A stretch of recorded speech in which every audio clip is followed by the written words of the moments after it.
Yeah, well, and I want to take this because I sat there and I thought, well, what haven't I asked Kat about this process? And I got a couple questions related to that. So we're sent by the Okay. Father. You just described how we're knit together. He puts your spirit and soul together.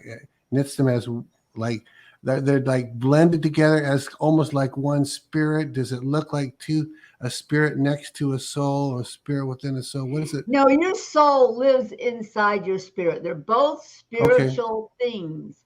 Like if you're not a seer, you're not going to see somebody's spirit. You're not going to see their soul. But as a seer, I have seen spiritual, I've seen people in the spiritual bodies. I've seen them, their soul lives inside their spirit man. I always try to say it's sort of like an engine, kind of, because the choices you make with that soul is how you will live your life. And that's what the word says. As a man thinketh in his heart in the Bible, when it says his heart, he's talking about your soul. Your soul is the very core. It's the core of your spirit, man. So it's actually there's a soul, and then you have a spirit, and then you live in a body. That's the yeah, proper way to say it. But you cannot separate the spirit and the soul. You can't okay, separate them. There'd be no life at all.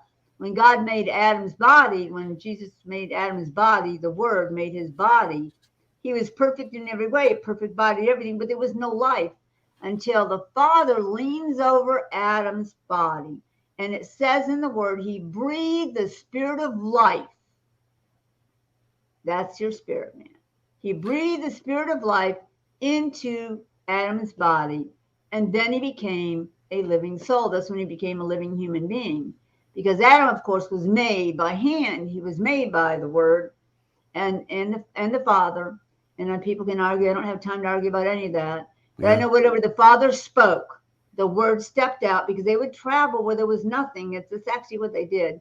They traveled where there was nothing, and then the Father would speak what he wanted, the Word would step out, and he would make what the Father wanted, which is why his name was the Word.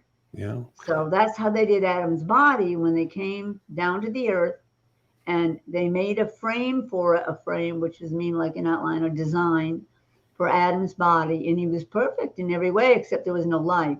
That spirit of life, that's your spirit and your soul together, that was breathed into Adam's nostrils, as it said in the Word, and then he became alive. So there's no life. There could be a body there, but if there's no life, there's no life if there's no spirit or soul. And so that is what brought Adam to life, when God breathed that into his body. And so that's how it happens with you. Whenever that dot of flesh happens, that conception, yes, the Father does send. He chooses who goes. He sends your little spirit man with your soul in it, and actually attaches that. to the If he spirit. didn't attach it to that dot of flesh, it would go right back to heaven.